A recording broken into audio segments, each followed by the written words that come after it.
عاوزة ورد يا إبراهيم. مساء الفل والجمال عليكم، كل سنة وانتم طيبين وبألف خير. 14 فبراير من كل سنة بيرجع لينا عيد الحب، فالنتاينز داي. الحياة كلها بتبقى ورود ودباديب حمرا وقلوب ورسائل رومانسية. واخد لي بالك انت يا إبراهيم؟ وصحيح احنا بتوع حواديت الحب بقى، بس احنا يا إبراهيم مش محتاجين يوم نحتفل فيه. كل يوم واحنا وسط حبايبنا وبخير بألف احتفال.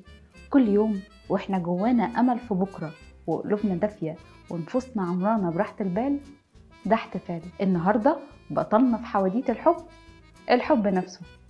قالوا عن الحب حاجات كتير. الحب تكون سعادتك في سعاده الاخر ووجعه وجعك. ولما بنحب حد بنحبه عشان شخصه، مش عشان الحاجات اللي يقدر يقدمها لنا.